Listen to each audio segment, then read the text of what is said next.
Numbers chapter 11. Now the people complained about their hardships in the hearing of the Lord. And when he heard them, his anger was aroused. Then fire from the Lord burned among them and consumed some of the outskirts of the camp. When the people cried out to Moses, he prayed to the Lord, and the fire died down. So that place was called Taberah, because fire from the Lord had burned among them. The rabble with them began to crave other food. And again the Israelites started wailing and said, "If only we had meat to eat. We remember the fish we ate in Egypt at no cost, also the cucumbers, melons, leeks, onions, and garlic. But now we have lost our appetite. We never see anything but this manna." The manna was like coriander seed and looked like resin. The people went around gathering it and then ground it in a hand mill or crushed it in a mortar. They cooked it in a pot or made it into loaves, and it tasted like something made with olive oil. When the dew settled on the camp at night, the manna also came down. Moses heard the people of every family wailing at the entrance to their tents. The Lord became exceedingly angry, and Moses was troubled. He asked the Lord, "Why have you brought this trouble on your servant? What have I done to displease you, that you put the burden of all these people on me? Did I conceive all these people? Did I give them birth? Why do you tell me to carry them in my arms as a nurse carries an infant to the land you promised on oath to their ancestors? Where can I get meat for all these people?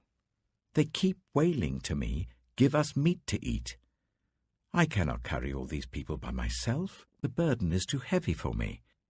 If this is how you are going to treat me, please go ahead and kill me right now, if I have found favor in your eyes, and do not let me face my own ruin." The Lord said to Moses, "Bring me 70 of Israel's elders who are known to you as leaders and officials among the people. Make them come to the tent of meeting, that they may stand there with you. I will come down and speak with you there, and I will take some of the power of the Spirit that is on you and put it on them. They will share the burden of the people with you, so that you will not have to carry it alone.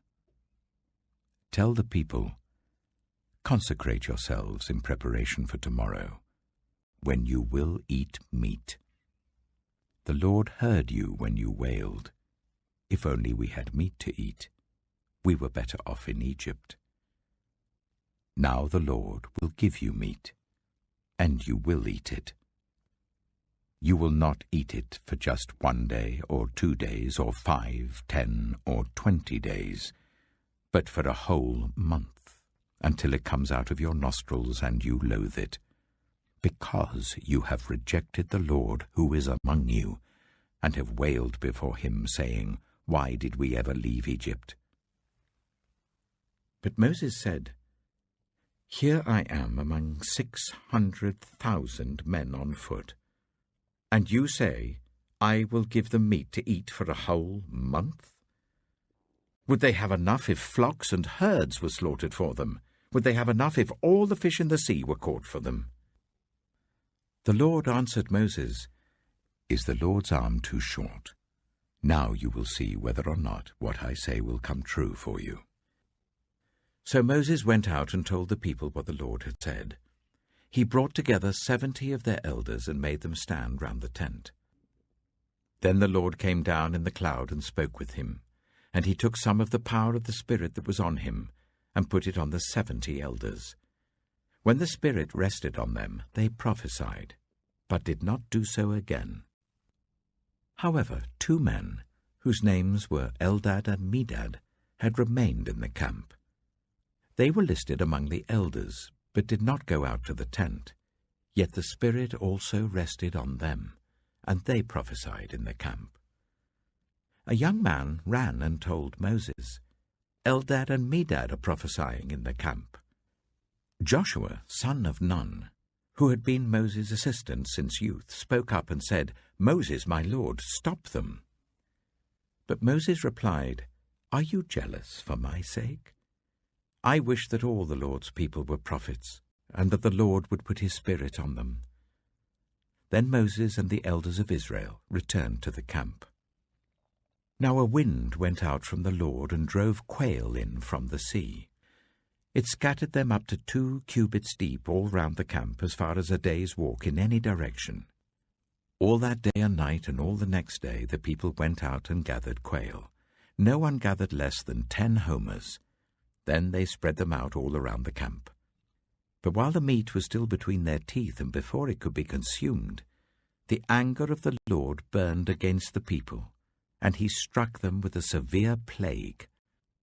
Therefore the place was named Kibroth Hattaavah, because there they buried the people who had craved other food. From Kibroth Hattaavah the people travelled to Hazeroth and stayed there. Numbers chapter 12. Miriam and Aaron began to talk against Moses because of his Cushite wife, for he had married a Cushite. "Has the Lord spoken only through Moses?" they asked. "Hasn't he also spoken through us?" And the Lord heard this. Now Moses was a very humble man, more humble than anyone else on the face of the earth. At once the Lord said to Moses, Aaron, and Miriam, "Come out to the tent of meeting, all 3 of you." So the 3 of them went out. Then the Lord came down in a pillar of cloud. He stood at the entrance to the tent and summoned Aaron and Miriam. When the 2 of them stepped forward, he said, "Listen to my words. When there is a prophet among you, I, the Lord, reveal myself to them in visions. I speak to them in dreams. But this is not true of my servant Moses. He is faithful in all my house. With him I speak face to face, clearly, and not in riddles. He sees the form of the Lord. Why then were you not afraid to speak against my servant Moses?" The anger of the Lord burned against them, and he left them. When the cloud lifted from above the tent, Miriam's skin was leprous. It became as white as snow. Aaron turned towards her and saw that she had a defiling skin disease, and he said to Moses, "Please, my lord, I ask you not to hold against us the sin we have so foolishly committed. Do not let her be like a stillborn infant coming from its mother's womb, with its flesh half eaten away." So Moses cried out to the Lord, "Please, God, heal her." The Lord replied to Moses, "If her father had spat in her face, would she not have been in disgrace for 7 days? Confine her outside the camp for 7 days. After that, she can be brought back." So Miriam was confined outside the camp for 7 days, and the people did not move on till she was brought back. After that, the people left Hazeroth and camped in the desert of Paran. Mark chapter 8. During those days, another large crowd gathered. Since they had nothing to eat, Jesus called his disciples to him and said, "I have compassion for these people. They have already been with me 3 days and have nothing to eat. If I send them home hungry, they will collapse on the way, because some of them have come a long distance." His disciples answered, "But where in this remote place can anyone get enough bread to feed them?" "How many loaves do you have?" Jesus asked. 7, they replied. He told the crowd to sit down on the ground. When he had taken the 7 loaves and given thanks, he broke them and gave them to his disciples to distribute to the people, and they did so. They had a few small fish as well. He gave thanks for them also, and told the disciples to distribute them. The people ate and were satisfied. Afterwards the disciples picked up 7 basketfuls of broken pieces that were left over. Above 4,000 were present. After he had sent them away, he got into the boat with his disciples and went to the region of Dalmanutha. The Pharisees came and began to question Jesus. To test him, They asked him for a sign from heaven. He sighed deeply and said, "Why does this generation ask for a sign? Truly I tell you, no sign will be given to it."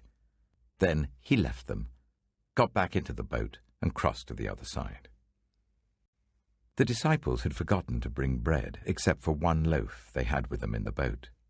"Be careful," Jesus warned them. "Watch out for the yeast of the Pharisees and that of Herod." They discussed this with one another and said, "It is because we have no bread." Aware of their discussion, Jesus asked them, "Why are you talking about having no bread? Do you still not see or understand? Are your hearts hardened? Do you have eyes but fail to see, and ears but fail to hear? And don't you remember, when I broke the 5 loaves for the 5,000, how many basketfuls of pieces did you pick up?" 12, they replied. "And when I broke the 7 loaves for the 4,000, how many basketfuls of pieces did you pick up?" They answered, 7. He said to them, "Do you still not understand?" They came to Bethsaida, and some people brought a blind man and begged Jesus to touch him. He took the blind man by the hand and led him outside the village.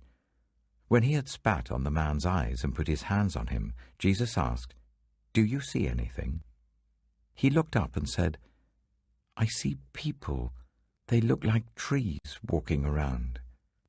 Once more Jesus put his hands on the man's eyes. Then his eyes were opened, his sight was restored, and he saw everything clearly. Jesus sent him home, saying, "Don't even go into the village." Jesus and his disciples went on to the villages around Caesarea Philippi. On the way he asked them, "Who do people say I am?"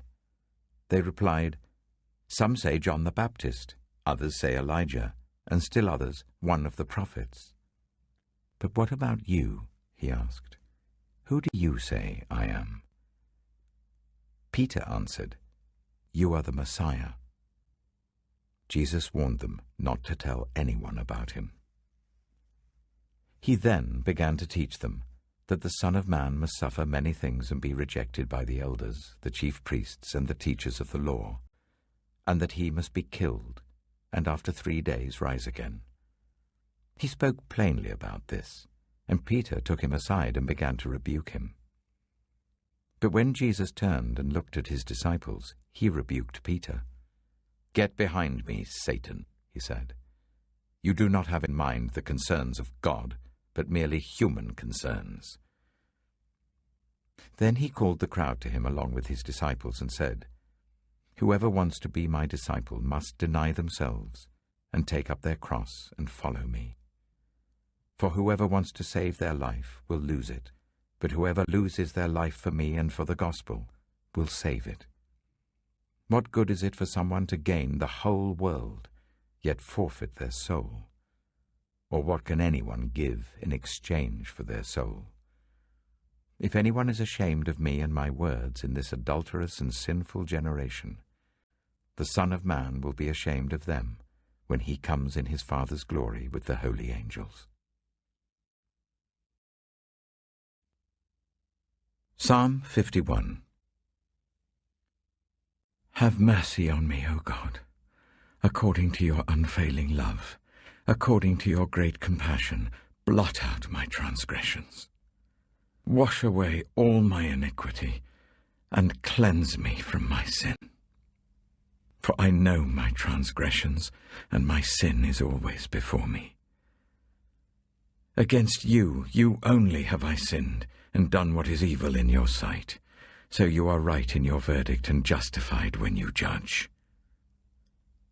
Surely I was sinful at birth, sinful from the time my mother conceived me, yet you desired faithfulness, even in the womb.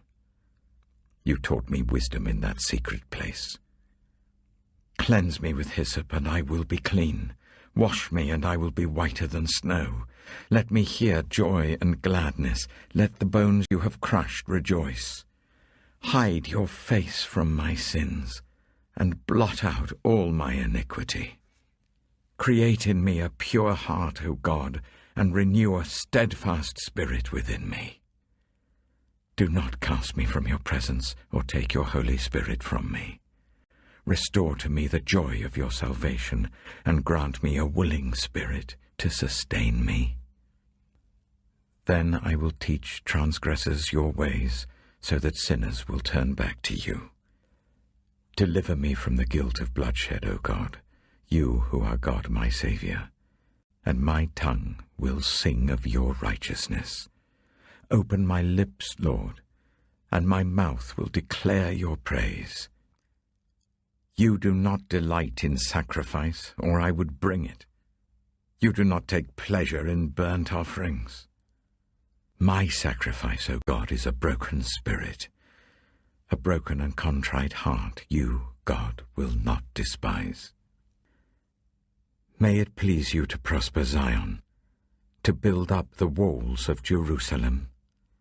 Then you will delight in the sacrifices of the righteous, in burnt offerings offered whole. Then bulls will be offered on your altar. Proverbs chapter 20. Wine is a mocker, and beer a brawler. Whoever is led astray by them is not wise. A king's wrath strikes terror like the roar of a lion. Those who anger him forfeit their lives. It is to one's honour to avoid strife, but every fool is quick to quarrel. Sluggards do not plough in season, so at harvest time they look, but find nothing. The purposes of a person's heart are deep waters, but one who has insight draws them out. Many claim to have unfailing love, but a faithful person who can find? The righteous lead blameless lives. Blessed are their children after them. When a king sits on his throne to judge, he winnows out all evil with his eyes. Who can say, I have kept my heart pure, I am clean and without sin?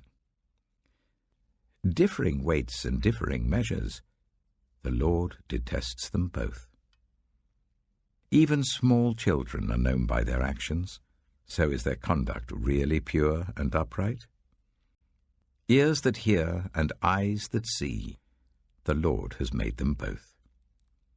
Do not love sleep, or you will grow poor. Stay awake, and you will have food to spare. It's no good, says the buyer, then goes off and boasts about the purchase. Gold there is, and rubies in abundance, but lips that speak knowledge are a rare jewel. Take the garment of one who puts up security for a stranger. Hold it in pledge if it is done for an outsider. Food gained by fraud tastes sweet, but one ends up with a mouth full of gravel. Plans are established by seeking advice, so if you wage war, obtain guidance. A gossip betrays a confidence, so avoid anyone who talks too much.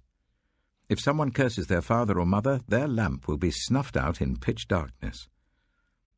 An inheritance claimed too soon will not be blessed at the end. Do not say, I'll pay you back for this wrong. Wait for the Lord, and he will avenge you. The Lord detests differing weights, and dishonest scales do not please him. A person's steps are directed by the Lord. How then can anyone understand their own way? It is a trap to dedicate something rashly, and only later to consider one's vows. A wise king winnows out the wicked. He drives the threshing wheel over them. The human spirit is the lamp of the Lord that sheds light on one's inmost being. Love and faithfulness keep a king safe. Through love, his throne is made secure. The glory of young men is their strength, grey hair the splendour of the old. Blows and wounds scrub away evil, and beatings purge the inmost being.